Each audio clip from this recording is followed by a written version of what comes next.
celtas desaparecieron hace muchísimo tiempo. Algunos, sin embargo, han viajado milenios, enterrados en las profundidades de la tierra.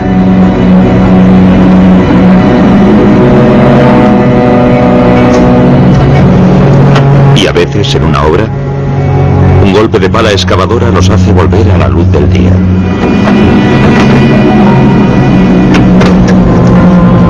Esta aparición cambiará la idea que tenemos de nuestros antepasados.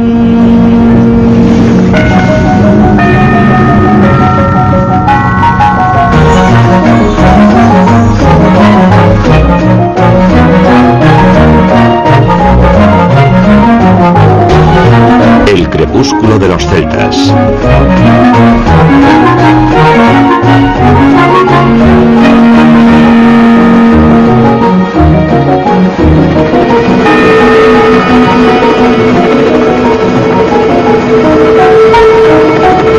Nos encontramos en la meseta suiza, entre los Alpes y el Jura. La colina de Mormont está cortada en dos por una inmensa obra, la de la mayor cantera del país.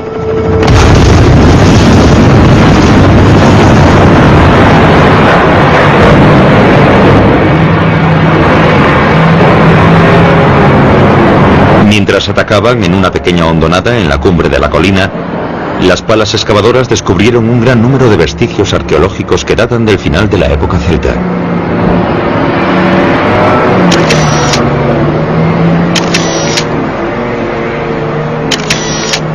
¿Qué hacen estos objetos, estos huesos de animales, estos fragmentos de cuerpos humanos en este lugar completamente aislado? La sorpresa es total.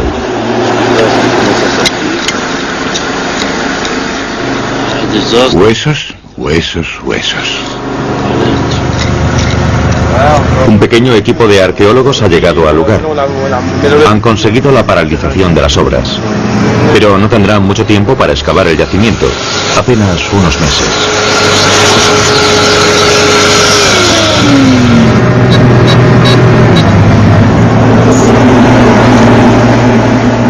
Tengo aquí un hueso. Está claro que es un hueso de la pelvis. Y aquí hay un fragmento de maxilar humano con un diente. Intrigado por este descubrimiento, el arqueólogo Gilbert Quesnel, experto en la Edad de Hierro y los celtas, hará un seguimiento de la investigación. Se trata de un yacimiento completamente desconocido. En nuestro mapa arqueológico no había ni una pieza, nada, mucho menos un yacimiento. Por lo tanto, ha sido una gran sorpresa. Es, sin lugar a dudas, un yacimiento clave.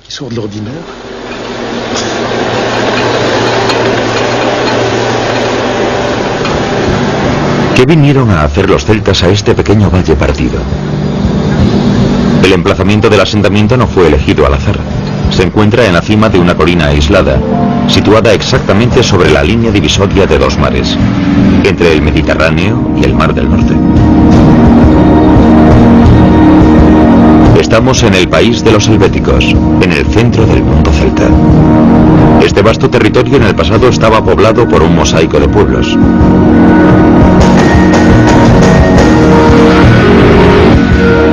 Privados de la escritura, estos pueblos solo son conocidos a través de los autores griegos y romanos, que les describen con una intención ideológica evidente: enfrentar al hombre civilizado con su enemigo, el bárbaro del norte de los Alpes.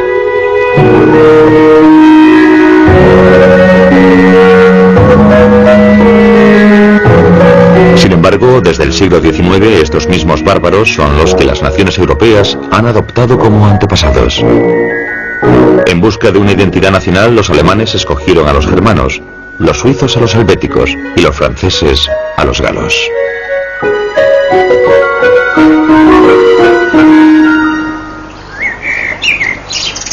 En el Museo Galo-Romano de Lyon comienza su investigación Gilbert Quesnel. Tiene una cita con Christian Goudinot, profesor del Colegio de Francia. Él es el instigador de una auténtica revolución en la forma de percibir la civilización de los celtas. Nuestra investigación. Los huesos están en el fondo.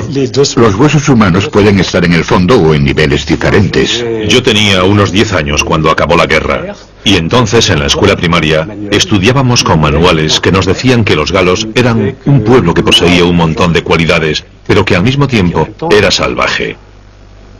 Y que los romanos habían venido a civilizarlos. Decían que su religión era, ¿cómo diríamos?, de tipo naturista. Veneraban a los árboles, veneraban a las fuentes, a las montañas. Tenían unos dioses un poco raros que no se conocían más que gracias a ciertas esculturas galorromanas. Eran salvajes, con facetas un tanto aterradoras, es decir, que eran capaces de llevar a cabo, al menos según César, sacrificios humanos. Y al mismo tiempo eran personas que tenían una especie de sentimiento difuso de lo sagrado.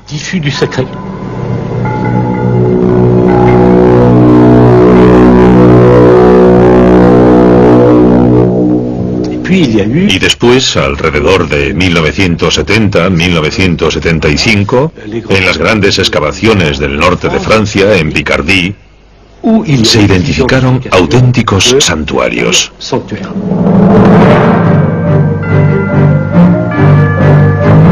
Todo comenzó en Gournay-sur-Gironde, con el descubrimiento del primer templo galo.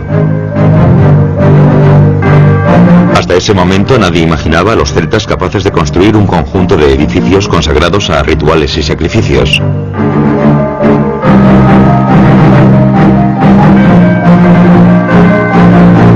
Este descubrimiento cambió totalmente la percepción existente de las prácticas religiosas de los celtas.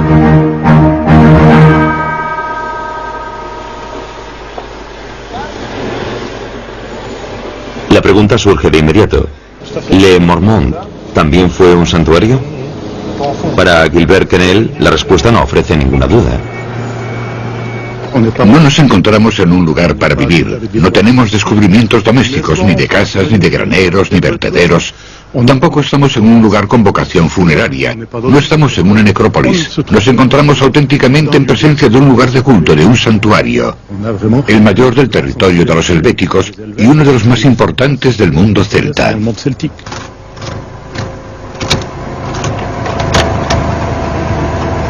Para. Puedes apagar el motor.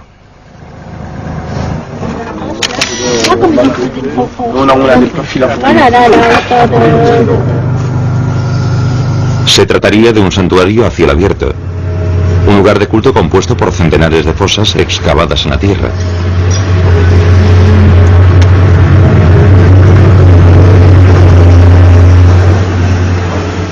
Tenemos cerca de 200 fosas con diferentes profundidades. Algunas alcanzan hasta los 4 metros. Otras, en función del subsuelo, se quedan en 1 metro o metro y medio. Todas las fosas tienen un relleno diferente. Es un depósito voluntario, en el medio de la fosa. Se paran, hacen algo y después la rellenan. Cuanto más avanzamos, más vemos el carácter sistemático del relleno. Al principio no lo ves, pero después de 280 fosas empiezas a entenderlas. Estas fosas son pozos de ofrendas. Su contenido es diferente en cada caso. Las ofrendas se depositaron en capas sucesivas, alternando montones de huesos y objetos domésticos.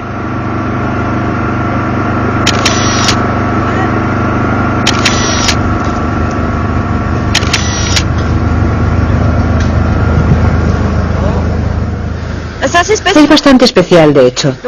Ahora mismo estamos intentando averiguar qué es esto. Porque no es una vasija, sino más bien algo que seguramente se apoyaba sobre otra cosa. Así. No lo sé. Todos los objetos datan del mismo período, alrededor del año 100 antes de Jesucristo.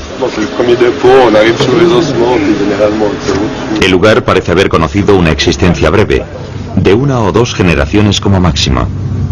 Se podría pensar incluso en un único acontecimiento, en una ceremonia gigantesca. Hay ofrendas de animales y también ofrendas materiales. Encontramos bueyes sacrificados, encontramos incluso caballos que han sido sacrificados, y de los que no se ofrece una parte, sino la totalidad del animal, a una divinidad. Pero ¿a qué divinidad? Conocemos el panteón céltico a través de los autores antiguos, pero aquí no podemos ponerle nombre. No tenemos textos, no hay escritos. Estamos seguramente en presencia de divinidades del subsuelo, de la tierra, del dominio doméstico y de la fertilidad. Es decir, que hay un sacrificio de objetos o de una parte de los objetos, en general la más valiosa, para disfrutar de lo que la divinidad nos entregará a cambio.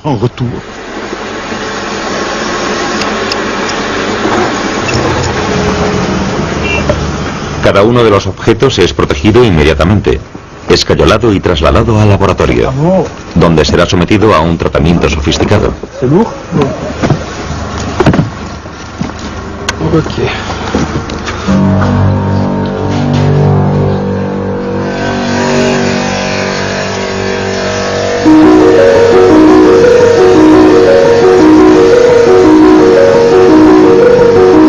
Para evitar que la corrosión los destruya, los objetos de hierro permanecen sumergidos en un baño de sosa durante meses.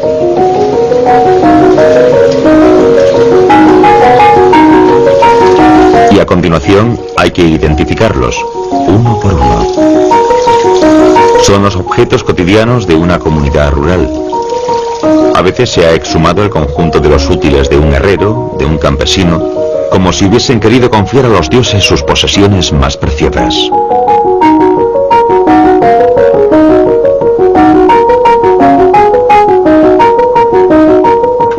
¿Por qué alguien se deshace, deposita, sacrifica, en el sentido literal del término, convierte en sagrado, objetos que nunca más podrá utilizar? Nos encontramos ante la típica mentalidad de las religiones galas, que llevan a cabo este tipo de sacrificios.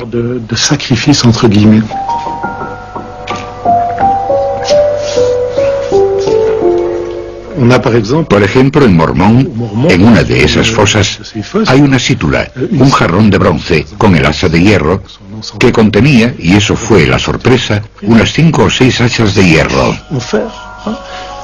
Son hachas sin mango, evidentemente, para que cupiesen dentro de la sítula. Por tanto, hay toda una serie de gestos que preceden al último gesto, el de la deposición, el gesto de la ofrenda, del sacrificio de esta riqueza, de este potencial.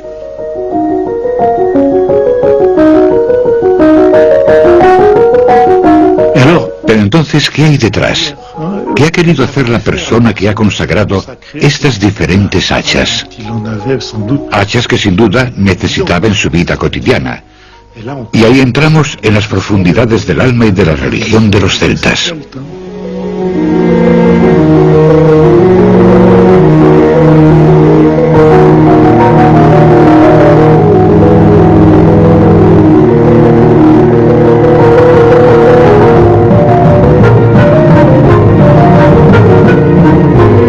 Otros santuarios han revelado prácticas similares a las de Mormont. En el patio de un templo galo descubierto en Auvernia, en Corén, se encontraron los restos de más de 19.000 ánforas de vino. Se supone que los banquetes gigantescos acompañados de sacrificios rituales podrían reunir a millares de personas.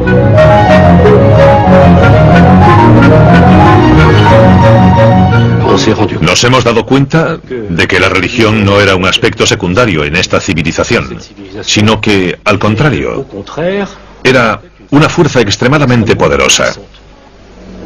En otras palabras, ya no estamos ante esa especie de culto naturista de viejos druidas canosos que se acercan a los árboles centenarios a recoger muérdago. No estamos ante eso. Y probablemente la fuerza de la sociedad gala se manifestaba en la influencia precisamente de esos rituales. Los diferentes pueblos celtas veneraban a innumerables dioses. Algunos nos resultan conocidos gracias a los autores romanos que los asimilaron a sus propias divinidades. Lug, Epona, Tutatis, Belenos, Cernunos, se convirtieron en Mercurio, Apolo, Júpiter. Un universo religioso rico, complejo, cuya parte desconocida es considerable. De ese modo es imposible saber a qué dios estaba destinado uno u otro sacrificio.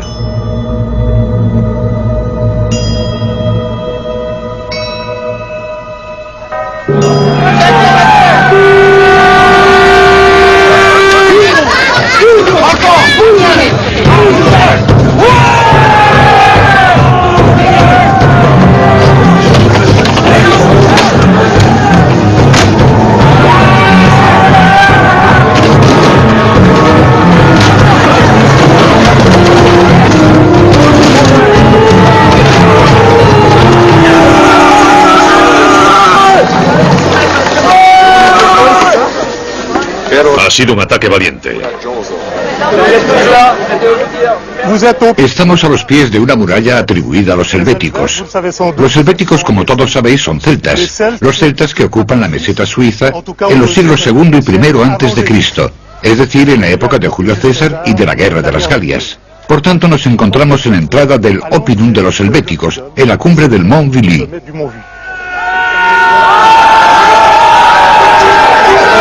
Numerosas representaciones proponen una visión irreal de nuestros antepasados.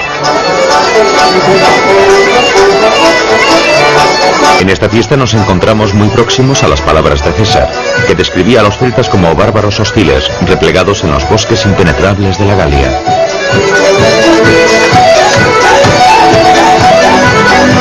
Y sin embargo, en la época de Mormont, los celtas no tienen nada que envidiar a las más grandes civilizaciones antiguas. Son excelentes herreros y artesanos. Cultivan la astronomía y la filosofía. Desarrollan el comercio gracias a una importante red de vías de comunicación. Y construyen sus primeras auténticas aldeas, las Ópida.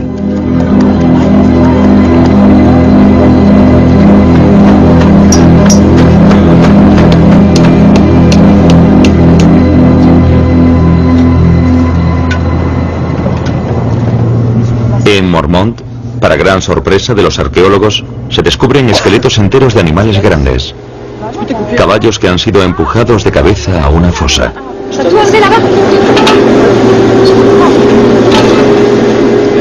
¿Qué decías al respecto de esto? Este es más pequeño. Había un caballo pequeño y un caballo grande. No se sabe más. Pero la forma de la mandíbula es un poco diferente. Lo que debemos hacer es compararla con las vacas.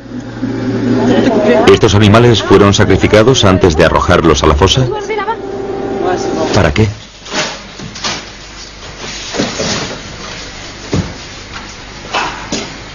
Patrice Meniel intentará responder a estas preguntas. Es arqueozoólogo e investigador del CNRS. Él será quien identificará y hará hablar a los huesos animales descubiertos en el yacimiento.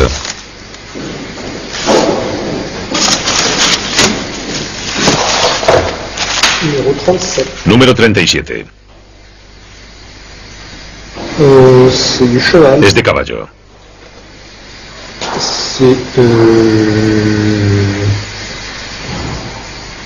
Es lumbar, proceso espinoso.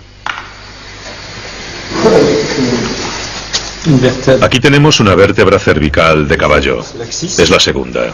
Es el axis que ahora tenemos desmontado porque queríamos lavarla para reconstruirla con precisión. El posible interés, aunque por el momento tenemos algunas dudas, es que presenta la marca de un golpe. El golpe en el cuello es lo que resulta interesante porque podría ser una pista de la forma de provocar la muerte. Hay numerosos casos de santuarios en los que los animales son sacrificados de un hachazo en la cabeza. Y otros en los que los animales son desangrados.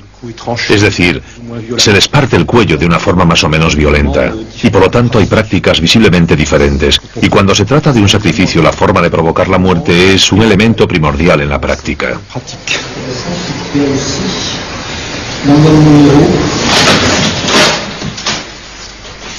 Esa es la estrella, es tu caballo, ese que tú has desenterrado. Pues sí. Cuando llegué a este yacimiento por casualidad había un animal dentro de una fosa que estaban excavando. Me lo propusieron y yo acepté con gusto. Me dejaron desenterrar un caballo que a mí me sorprendió de inmediato por su tamaño. Entró en la fosa de cabeza y se enroscó en el fondo de la fosa. En primer lugar excavamos... ¿Lo tiraron a la fosa? Sí, a la fosa. Excavamos el tren posterior y seguimos bajando. Y el cráneo fue la última pieza que desmontamos. ¿Y habría venido a pie a través de los Alpes o del Valle del Ródano? Sí, desde luego no era propio del lugar. Lo sabemos también por César, que nos cuenta que los galos eran unos apasionados de los caballos y que pagaban cualquier precio por un caballo de importación, como hoy en día pagamos lo que nos pidan por un coche italiano de importación por buscar el mismo origen. Eran animales de aristócratas.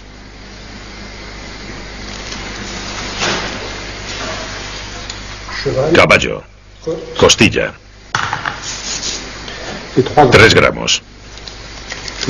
El caballo también se utilizaba en la Galia, pero hay una frontera bastante clara que recuerda un poco a la frontera actual de nuestras sociedades, en las que hay personas que utilizan el caballo para montarlo y otras que lo usan para prepararlo en una cazuela.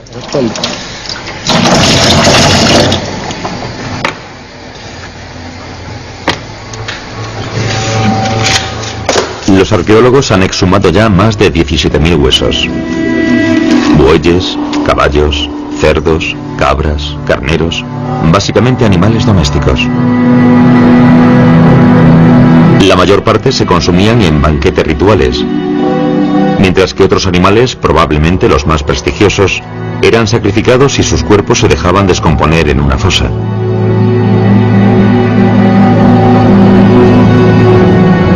Este ritual consiste en dejar pudrirse los cadáveres, para que la tierra que nos nutre reciba en su seno los fluidos corporales. Una manera de alimentar a las divinidades del subsuelo con la carne sacrificada de las víctimas.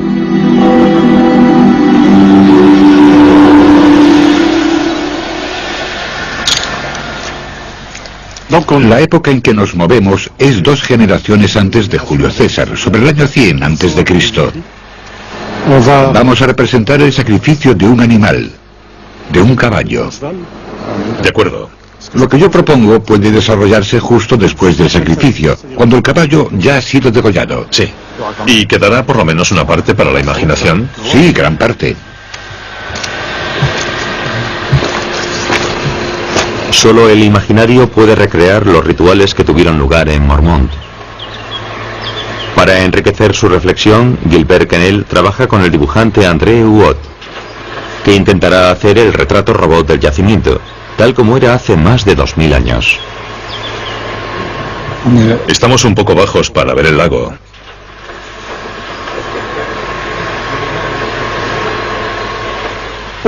Creemos un escenario. Pongamos en imágenes estos objetos, estos rituales, estos gestos que intentamos restituir. Debe haber un recinto. En el interior, algunas personas cavan una fosa, preparan el emplazamiento en el que se hará el sacrificio y las ofrendas a las divinidades. Y debe haber algún lugar, una especie de altar, sobre el que sacrificarán a los animales y a continuación los consagrarán a la divinidad. Esto es lo que buscaba. Mira. Bien, ¿cómo lo enfocamos? Haremos un plano largo para empezar.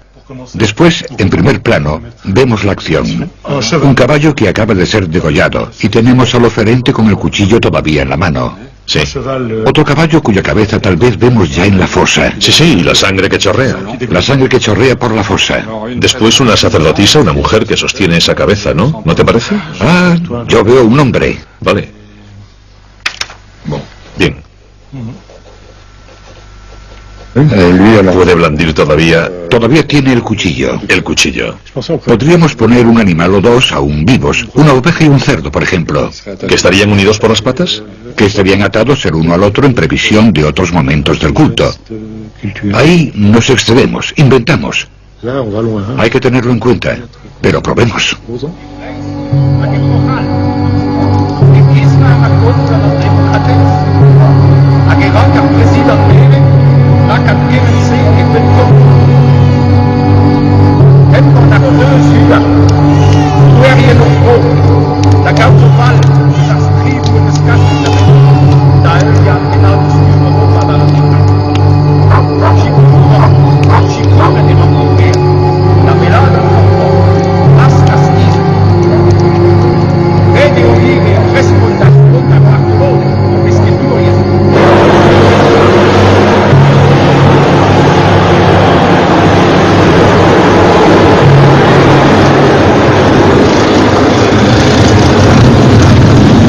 Llega el invierno.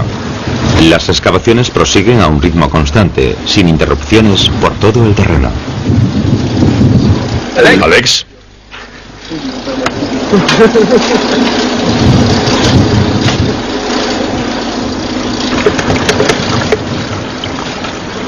El equipo de excavación está formado por una decena de estudiantes de arqueología.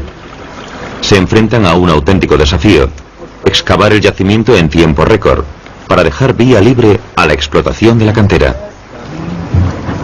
Sin embargo, vista la magnitud del descubrimiento, haría falta dedicarle años de trabajo.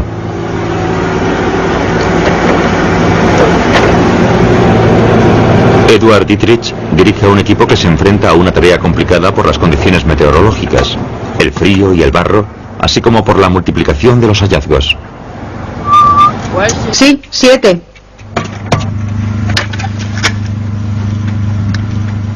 Cuando era pequeño soñaba con ser arqueólogo, como la mayoría de la gente, creo yo. No sé, es una especie de caza del tesoro. Pero no es como se imaginan, es maravilloso. No sabes lo que abres, no sabes qué encontrarás. Siempre te sorprendes. Fascinante, es un trabajo casi diríamos para niños grandes. Algunas fosas son muy estrechas y tan profundas que el equipo se hace una pregunta. ¿Cómo se las arreglaban los helvéticos?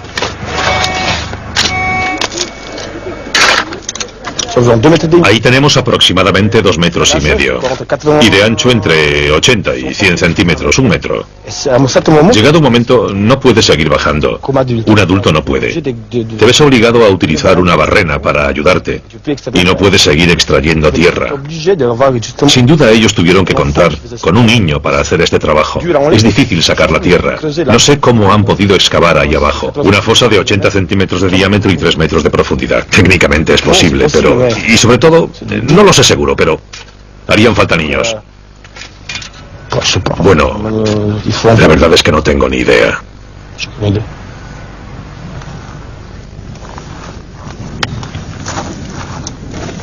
Si es un cráneo, está muy destrozado. Muy mal conservado. ¿Es un cráneo humano? Aparentemente sí, pero no lo sé. Todavía es complicado porque por el estado de conservación no es fácil. Pero bueno, sabemos que esta es la zona donde hemos encontrado muchos restos humanos. Pero no me atrevo a abrirla más, porque cada vez que toco caen trozos dentro. Es una coronilla humana. Está vacía por dentro, pero ya veremos.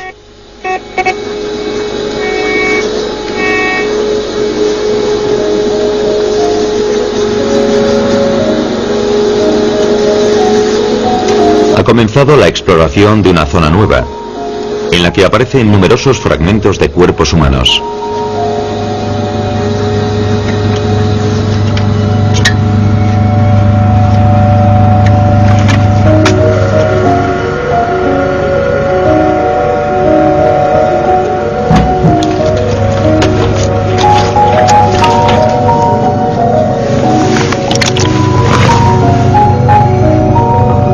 En esta fosa, 2 cráneos están frente a frente. La mandíbula de uno parece haber sido arrancada voluntariamente.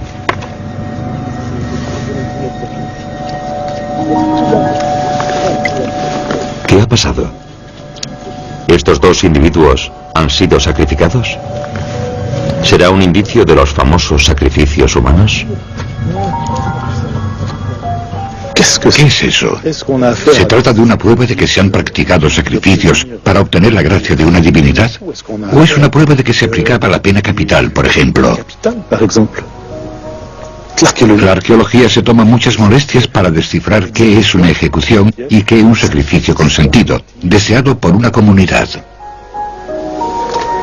Hay que abrir una investigación, y para eso hace falta un experto. Esa es la función del arqueólogo y antropólogo Patrick Moinat, que intentará determinar las causas de la muerte. Esto es bastante divertido porque tenemos claro que es una cabeza que llega a una fosa, que es depositada en una fosa con la carne que tiene alrededor. Puede ir con el cabello y también con una parte del cuello que todavía se conserva.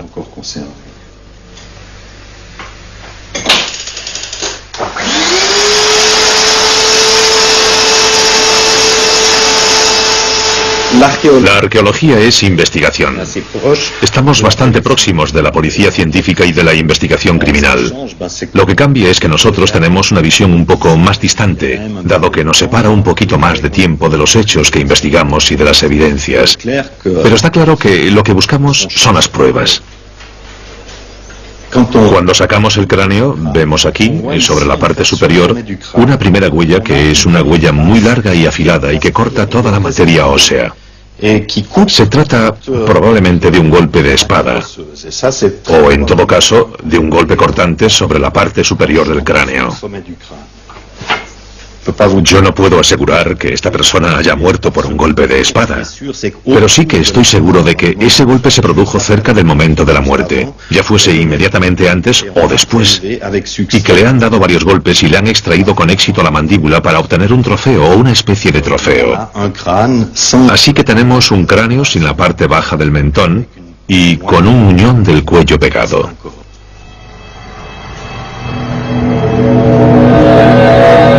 En las fosas de Mormont da la impresión de que el hombre es una ofrenda, al nivel de los objetos o los animales. Antes de ser ofrecidos a las divinidades, estos trozos de cuerpos humanos han sido manipulados, descuartizados.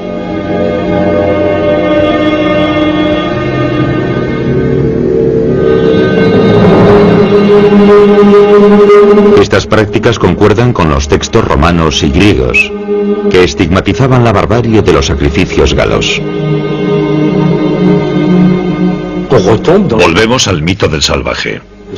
El salvaje que hace cualquier cosa, que es capaz de despedazar animales, incluso humanos, de la manera más horrible. Y nosotros, como hombres modernos, llevamos mal eso. ¿Pero por qué? Porque hay un fenómeno de identificación. Son nuestros antepasados. Mientras no nos desembaracemos de esta especie de continuidad, de linaje, nos encontraremos con una autocensura.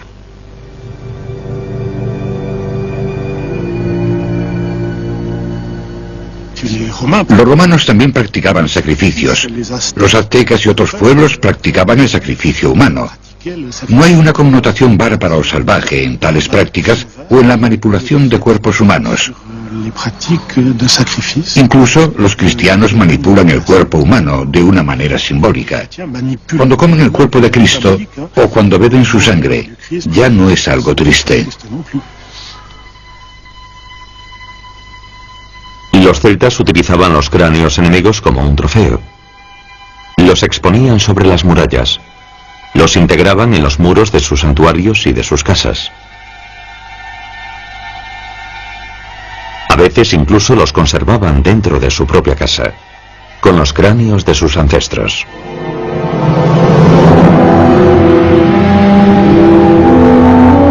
En el norte de Francia se ha descubierto otro ejemplo de tratamiento ritual de cuerpos humanos.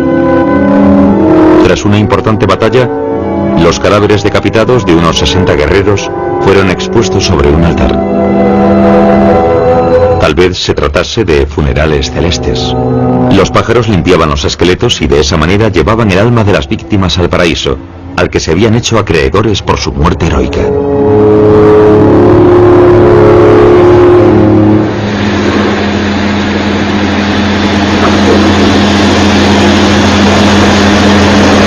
En Mormont, el tiempo apremia. La explotación de la cantera ya va con retraso. Se acentúa la presión sobre el equipo de arqueólogos. Sin embargo, los hallazgos son todavía más sorprendentes. Aunque está claro que los fragmentos de cuerpos humanos abundan, de repente se descubre algo totalmente inesperado.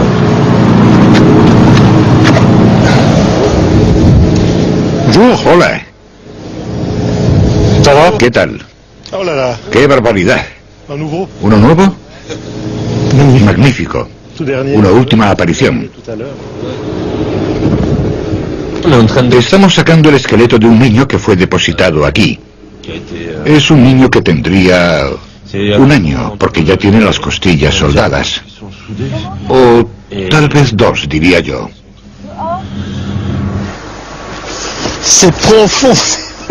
Estas fosas cada vez son más profundas. Hay que pensar que las fosas estaban 2 metros más altas que ahora. Mira tu niño, ahí está. Aquí tengo un trocito de hueso. Puede ser una de las falanges y un trozo del antebrazo derecho. Sí, aquí. ¿Pero eso es del antebrazo? Sí, es un antebrazo cortado. Los ritos que debían celebrar aquí. No quiero ni pensarlo. ¿Dónde hay dientes? Ahí. Eso es un diente. ¿Tienes alguna herramienta por ahí para sacar el diente? Primer molar. Tenemos una serie más o menos de esta edad. Tenemos niños pequeños de menos de 1 año. Tenemos niños de 4, 5 y 6 años. Y estas son cosas que no estamos acostumbrados a encontrar. Y mucho menos en tales contextos. En especial hay un niño de 5 años al que en pocas palabras han tirado a un pozo. Es un niño que tiene los brazos separados, la cabeza debajo, las piernas hacia arriba. Nos da la impresión de que no se trata de una sepultura.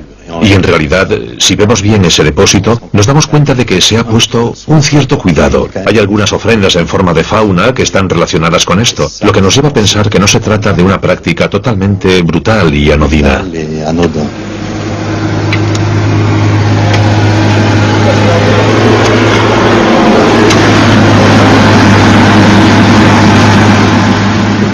¿Cuál es el papel del niño en este contexto?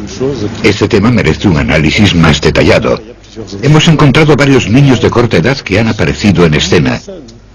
Tal vez lo que digo parezca un poco macabro, pero que han aparecido en escena asociados con el mobiliario arqueológico, con los animales, y participan de una dinámica ritual que debe responder a ciertas reglas admitidas por la comunidad de la época, que intentaremos desmenuzar con nuestros medios modernos. Estos nuevos elementos llevan a los arqueólogos a reinterpretar descubrimientos antiguos. A unas cuantas decenas de kilómetros de Mormont, el yacimiento de Latén es uno de los más célebres del mundo celta. Incluso ha dado su nombre a la segunda edad de hierro europea. Hoy es un apacible camping a orillas del lago Neuchâtel.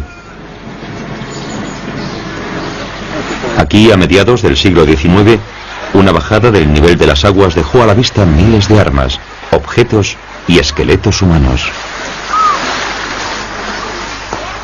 Retrocedamos a 1857. Todo comenzó una preciosa mañana de noviembre. Imaginemos una mañana brumosa, fría. Un pescador ve desde su barca el reflejo de unos objetos que se encuentran en el agua, a 30 o 40 centímetros de profundidad. Está buscando esos objetos. Le ha enviado el coronel Friedrich Schwab, de Vienne, que es coleccionista de antigüedades. Y este pescador, Hans Kopp, recoge unos 40 objetos en menos de 1 hora. Son espadas de hierro, puntas de lanza de hierro y otros objetos de hierro que hoy estamos seguros datan del siglo III o de principios del segundo antes de Cristo.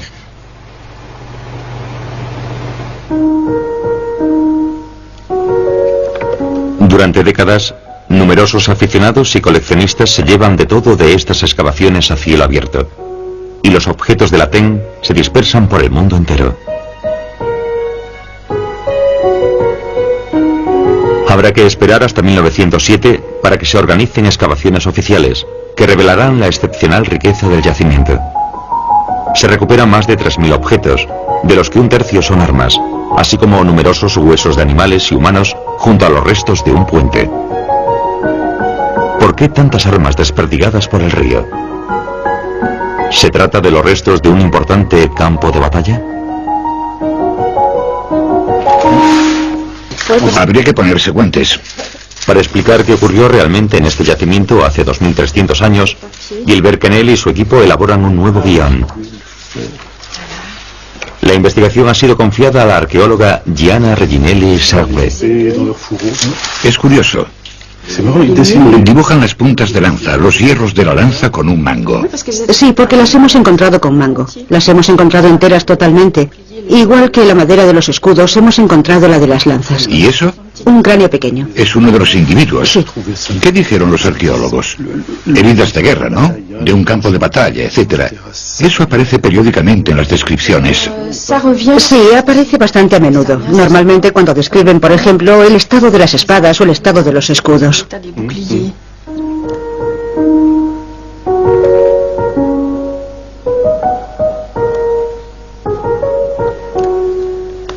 Yo disfruto verdaderamente de los placeres de un detective, de reconstruir todo aquello que ha podido pasar en una época, en diferentes periodos. Me resulta muy excitante. buscar una solución, averiguar qué ha pasado y en qué momento, por qué ese objeto está ahí, a qué periodo pertenece. Sigo el hilo de los acontecimientos de la protohistoria. Las primeras excavaciones no demostraron interés por los huesos, y la mayoría se tiraron. Solo se conservaron unos 20 cráneos humanos, pero nunca han sido objeto de un estudio en profundidad. Ese trabajo ha sido confiado al profesor Alt, del Laboratorio de Antropología de Maguncia.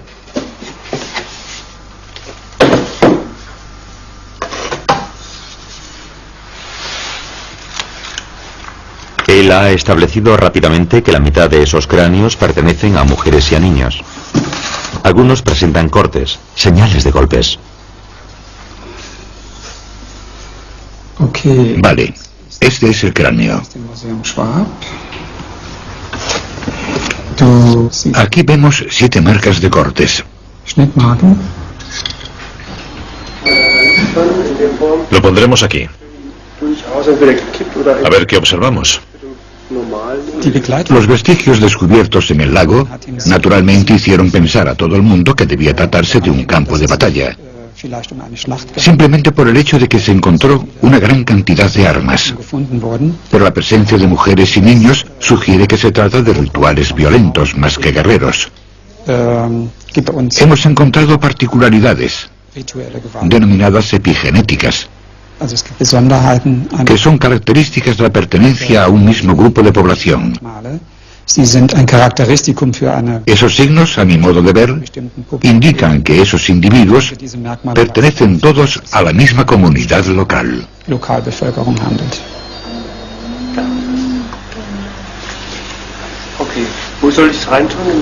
Estos análisis demuestran que los esqueletos de la TEN no pertenecen a guerreros enemigos. Estos despojos humanos fueron fundamentalmente ofrendas. Se exponían sobre un puente, una especie de altar, con armas y otros objetos. Al igual que en Mormont, la TEN era sin duda un lugar de culto, probablemente dedicado a las divinidades guerreras.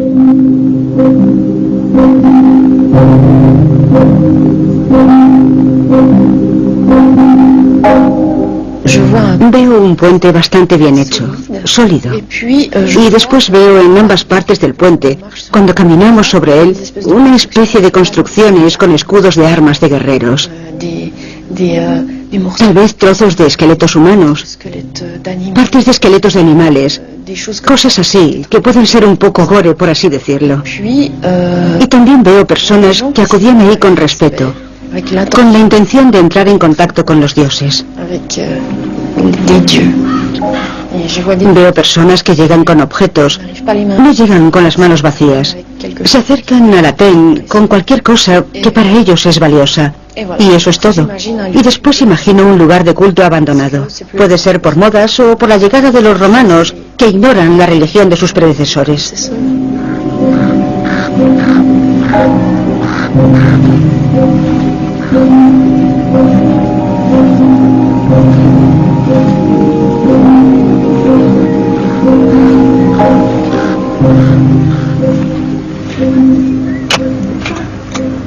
Las excavaciones de Mormont se acercan a su fin cuando un descubrimiento excepcional plantea un nuevo enigma a los arqueólogos.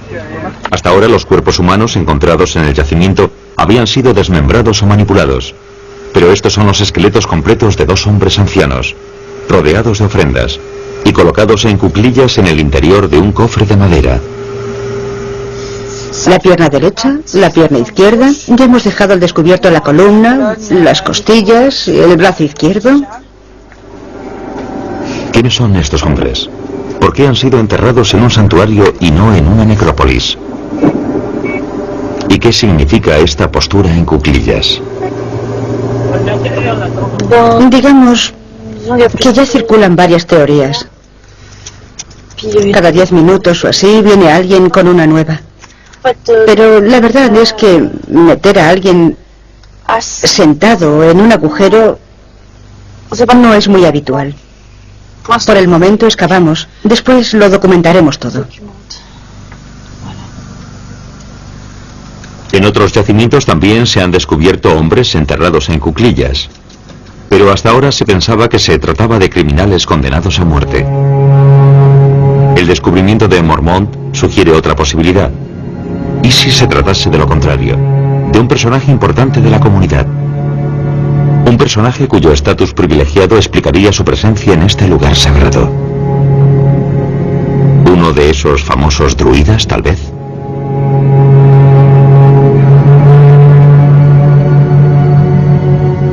Mormón ha aportado novedades en el sentido de que hay depósitos de ofrendas animales y depósitos de cerámica alrededor o justo debajo de estos inhumados sentados. Partiendo de ahí, no podemos seguir considerando la idea de un sacrificio o la idea de que alguno de estos hombres pertenecía al estrato bajo de la sociedad. Estamos obligatoriamente ante personas que tenían un cierto poder, que tenían una cierta aura en esta sociedad. Yo no puedo decir que sean druidas, pero me gustaría demostrarlo. Pero hasta que no tenga algo un poco más preciso, no podré hacerlo. Eso seguro. Así que tendremos que seguir soñando y en todo caso embarcarnos en una investigación mucho más precisa. Al final la dificultad estará en separar la investigación del sueño.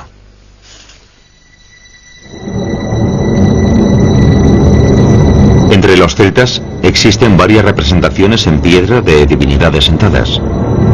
Esta posición lleva la marca de lo sagrado y podría haber estado reservada a los druidas. Estos druidas, que están siempre en la frontera de la realidad y la fantasía. Medio magos, medio brujos, personajes fascinantes con poderes sobrenaturales. A falta de pruebas materiales, la arqueología tiene dificultades para establecer su papel preciso, y su parte desconocida es todavía considerable.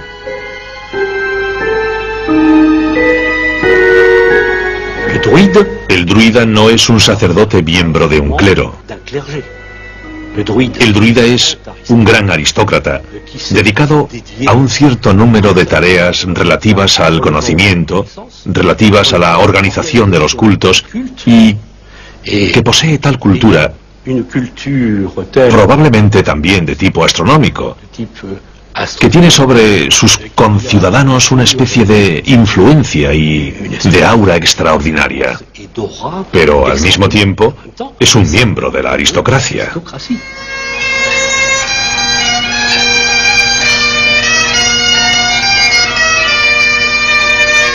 Cada verano en el Finisterre bretón tiene lugar la gran reunión de la fraternidad de los druidas bretones. Son muchos los que piensan que el espíritu de los druidas ha sobrevivido y que sus rituales religiosos se han transmitido en secreto desde la antigüedad.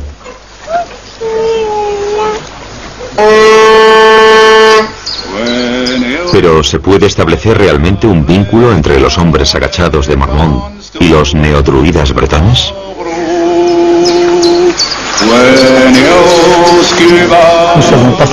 Nosotros sabemos perfectamente qué hacían los druidas de antaño y hacemos exactamente lo mismo. Creemos, frente a los historiadores y arqueólogos, creemos en lo perenne del pensamiento druídico. Y nos aferramos a esta tradición. Nos hemos dado cuenta de que tenemos ahí esa riqueza increíble y la conservamos.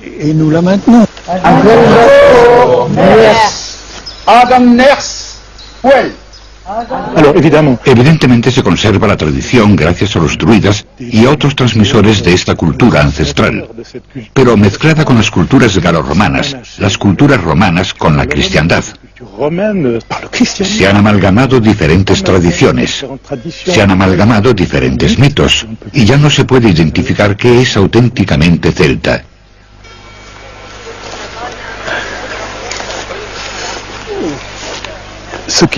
Lo inquietante es intentar creer que estas tradiciones que se han recuperado corresponden a la realidad arqueológica del pasado, porque no hay ninguna manera, ninguna en absoluto, de determinarlo. Nos falta un eslabón de 1 o 2 milenios para poder establecer esa relación. Y a mi modo de ver no se conseguirá nunca.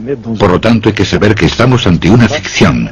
Eso no se corresponde con la realidad que los arqueólogos intentan reconstituir con dificultades a través de las excavaciones y el trabajo, o al menos reconstituir ciertos aspectos. Los druidas de Mormont, por el momento, guardarán todos sus misterios.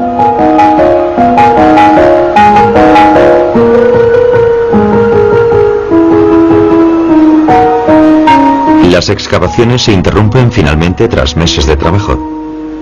Harán falta años para estudiar todo el material recogido.